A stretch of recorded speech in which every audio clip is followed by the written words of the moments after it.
Pemirsa, upaya penangkapan seorang pengacara oleh anggota Satreskrim Polresta Sidoarjo, Jawa Timur dihalangi oleh pihak keluarga. Pengacara yang menjadi tersangka kasus dugaan pencemaran nama baik menolak ditangkap karena penangkapan dinilai menyalahi prosedur.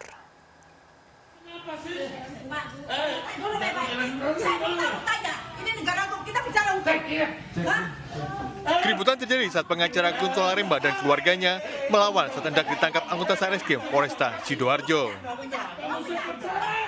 Guntul Aremba yang menjadi tersangka kasus pencemaran nama baik terus berontak dan menolak ditangkap.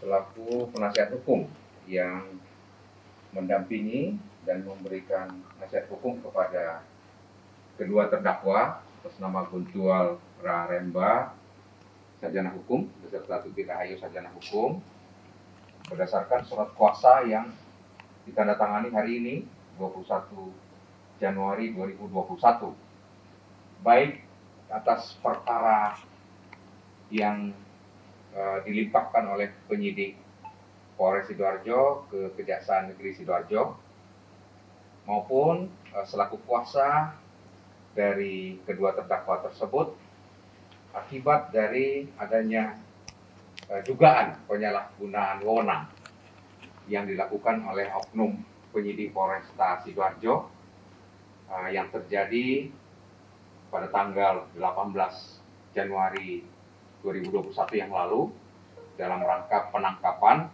untuk kepentingan pelimpahan tahap kedua ke kejaksaan.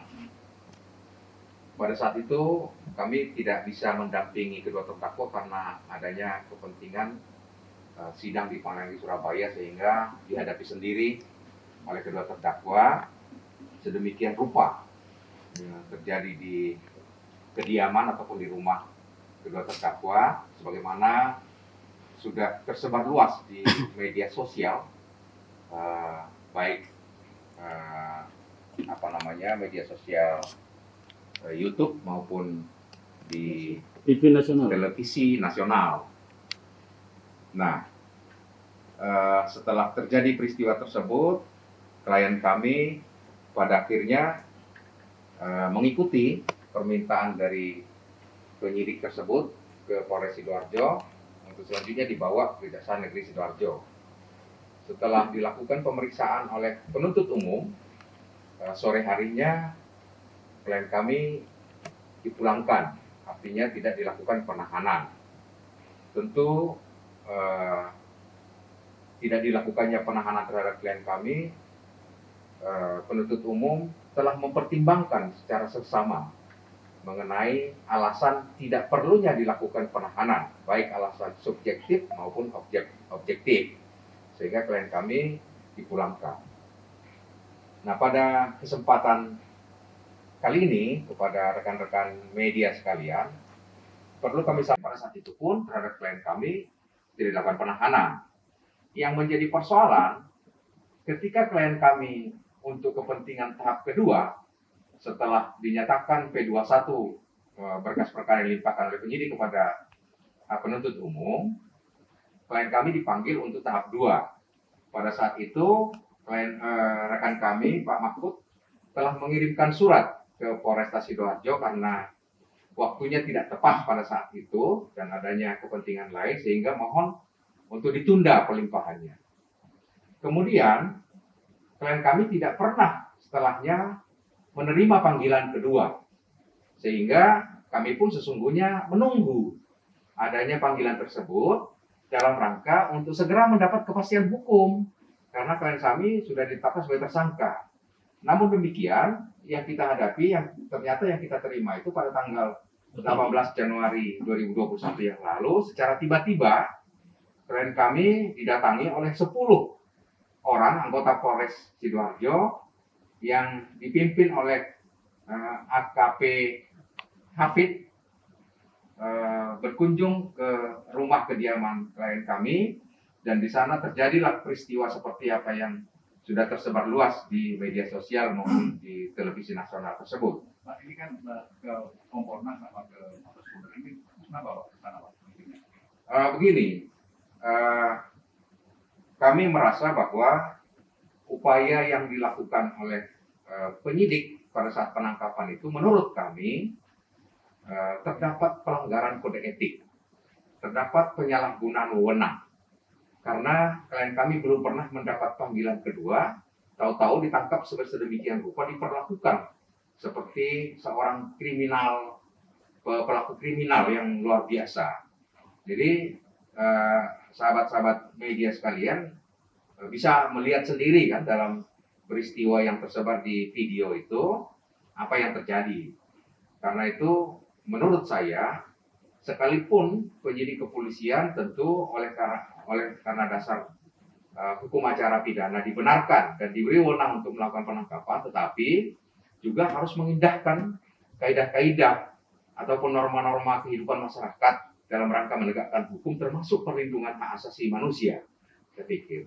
Nah, dalam peristiwa penangkapan itu kami tidak melihat adanya perilaku yang bersifat humanis terhadap klien kami hanya untuk kepentingan menghadapkan tersangka dalam rangka pelimpahan tanggung jawab tersangka dan barang bukti kepada penuntut umum. Sehingga kami beranggapan bahwa ada sesuatu hal yang sampai sejauh ini kami belum bisa dapatkan jawabannya kenapa penyidik berlaku demikian. Pak, hasil dari Kompolnas sama Propam Mabes Polri? Dari Komisi Kepolisian Nasional sebagai pengawas horizontal terhadap kepolisian negara di Indonesia, tentu mereka akan menindaklanjuti. Sejauh ini kami baru melaporkan saja. Kami belum tahu nanti apa yang harus ditindaklanjuti oleh Komisi Kepolisian Nasional. Tentu kami berharap adanya upaya dalam rangka memperbaiki kinerja kepolisian dalam rangka itu. Kemudian di Propam Mabes Polri, klien kami juga sudah membuat pengaduan ke sana karena fungsi dan tugas pokok dari Propam Mabes Polri maupun Propam Polda Jatim tentu juga melakukan pengawasan terhadap kinerja dari anggota kepolisian, apakah dalam peristiwa tersebut ditemukan adanya bukti pelanggaran kode etik dalam rangka melakukan tugas dan tanggung jawab penangkapan itu. Saya pikir itu yang penting kita sampaikan, karena kita merasa dan menduga ada yang tidak benar dalam peristiwa itu dengan bukti-bukti bahwa pada saat klien kami menanyakan panggilan kedua, pada saat itu pula penyidik yang melakukan penangkapan tidak mampu menunjukkan panggilan tersebut. Ini yang menurut kami melanggar pasal 112 hukum acara pidana. Karena klien kami belum dipanggil secara patut. Dipanggil secara patut itu dalam hukum tentu diatur sedemikian rupa. Penyidik harus mengirimkan panggilan itu dan bertemu dengan orangnya. Sehingga beralasan untuk dinyatakan sahnya sebuah panggilan. Karena itu upaya penangkapan yang mereka lakukan terhadap klien kami itu menurut saya bertentangan dengan hukum acara pidana. Pak, bisa saya tambahkan, Pak? Boleh. Jadi tujuan kami ke Kompolnas dan ke Propam Mabes Polri karena Kanit pada saat melakukan penangkapan, saat kami tanyakan seperti apa yang disampaikan oleh kuasa hukum tadi, dia mengatakan bahwa penangkapan ini atas rekomendasi dari Kompolnas dan Propam Mabes Polri. Kami harus menanyakan, setelah kami nanyakan ke sana, Propam Mabes Polri belum mengeluarkan yang namanya rekom. Karena belum ada keluar SP2HP. Kedua, Kompolnas juga tidak pernah mengeluarkan rekom. Bahkan mereka mengatakan Kompolnas itu adalah milik masyarakat. Propam begitu juga, bahwa Propam ini adalah polisinya polisi, bukan polisinya masyarakat. Tidak mungkin Propam akan mengeluarkan rekomendasi supaya menangkap masyarakat. Jadi karena itu pernyataan yang disampaikan oleh Kanit ini itu adalah tidak benar. Yang dikatakan bahwa penangkapan ini atas rekomendasi dari Kompolnas dan maupun Propam. Itu saya pikir bisa ditambahkan Pak. Ya. Jadi komisi kepolisian ini kan dibentuk oleh pemerintah, dibentuk oleh negara dalam rangka melakukan pengawasan kinerja secara horizontal. Kalau pengawasan vertikal itu kan ke atasannya langsung ya, sampai berderet-deret sampai ke Kapolri. Nah, pengaduan yang dilakukan oleh klien kami ini ke Kompolnas itu berupa adanya dugaan ketidakbenaran dalam rangka menjalankan tugas dan fungsi Polresta Sidoarjo dalam rangka melakukan penyidikan perkara ini, sehingga klien kami membuat pengaduan. Karena itu saya pikir adalah sesuatu yang bertentangan ketika penyidik pada saat melakukan penangkapan itu dengan alasan bahwa penangkapan itu dilakukan atas rekomendasi dari Kompolnas dan Propam Mabes Polri. Menurut kami itu sesuatu yang bertentangan lah, sesuatu yang tidak masuk akal gitu. Pun setelah ditanyakan oleh klien kami ke sana, ternyata tidak benar, tidak pernah dikeluarkan rekomendasi yang demikian. Kalau perlu diklarifikasi, saya pikir teman-teman media juga bisa mencari fakta dan mempertanyakan ke sana. Karena produk mereka itu sampaikan secara lisan, tidak tertulis, maka kami tidak bisa buktikan tentunya. Tetapi untuk menguji kebenaran dari hal tersebut, teman-teman media juga saya pikir terbuka untuk mengkonfirmasi jawaban tersebut ke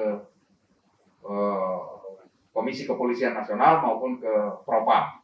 Saya pikir itu yang disampaikan. Sedikit aja terkait bahwa pemberitaan di media menganggap bahwa kami tidak kooperatif atau cara yang dilakukan penangkapan, dan kami pun juga tidak ditahan.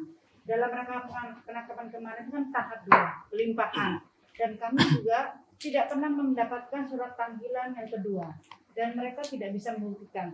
Kenapa saya bilang katakan begitu? Baru saya terima, tanda terima surat panggilan kedua itu tanggal 18 Januari 2021. Setelah paginya dilakukan penangkapan. Jadi tidak benar kata dari Polda Jatim Kabid Humas yang mengatakan ada panggilan sampai 1 kali, 2 kali, 3 kali, itu tidak benar. Karena saya baru mendapatkan panggilan secara resmi dari Polres Sidoarjo tanggal 18 Januari 2021.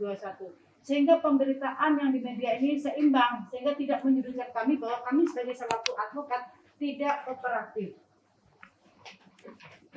Ya. Tapi panggilan kedua dilaksanakan setelah penangkapan. Setelah penangkapan, ini tanda terimanya. Ya, kita terimanya Tanda terimanya ini. Ya. Panggilan kedua itu mereka buat tertanggal 7 Juli tahun 2020. Tetapi diserahkan pada tanggal 18 Januari 2021 setelah dilakukannya penangkapan. Ini saya pikir yang penting digarisbawahi. Artinya untuk memenuhi bahwa penyidik telah memanggil 2 kali itu, jadi lebih dulu dilakukan penangkapan, baru diserahkan panggilan kedua.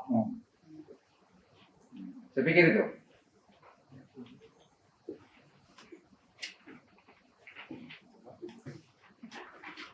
Untuk melaksanakan sidang atas perkara tersebut pada tanggal 28 Januari 2021 pada hari Kamis sebagai lanjutan dari pelimpahan tanggung jawab tersangka yang barang bukti ini. Jadi untuk mengikuti persidangan di Pengadilan Negeri Sidoarjo. Saya pikir itu yang 28 Januari. Ya, 28 Januari. Hari Kamis mulai sidang. Sidoarjo. Berarti tidak ditahan, Pak ya? Tidak ditahan. Ya, menjadi Foto-foto tadi itu ada penganiayaan, Pak. Oh iya, Iya, ada penganiayaan. video kita itu cukup jelas. Ada video-video yang cukup jelas kemarin. Dicekek, ditarik, ini luka-luka. Kejadian ini, kami ini pernah mengirimkan surat di Polres. Di Kanit, ya, ada bagaimana? untuk penundaan penundaan. pelimpahan Kita menundaan pelimpahan pada saat itu memang panggilan pertama. yang pertama. Ya, karena memang klien kami ini Pak Gulbar dan Putri itu masih belum bisa memenuhi. Kita datang pada rumah. Nah, ketika itu kami sampai ada kejadian itu belum pernah ditelepon maupun kami ini dikirimi surat. Jadi tidak mungkinlah sebagai tugas polisi kami akan mengambil atau pasti tidak mungkin. Karena pasti akan saya konfirmasi secara baik-baik. Jadi kejadian ini memang menurut kami adalah kejadian yang ada sebabnya. Yang diketahui bahwa surat yang terakhir aja setelah ada penangkapan dari surat itu. Ini tanda kutip ada apa yang alhamdulillah. Saya kira itu yang apa namanya Tambahannya. dan ada buktinya itu. Oh, kita pernah bersurat gitu ya? Ya. Nah, ini. Pada saat panggilan pertama, artinya kita respon dengan surat pada saat itu untuk dilakukan penundaan.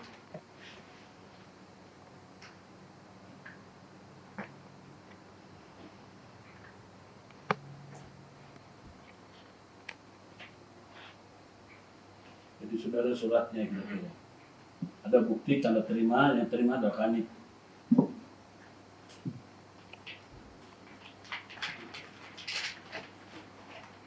Saya pikir itu aja yang perlu kami sampaikan kepada rekan-rekan. Barangkali masih ada pertanyaan. Cukup ya? Baik.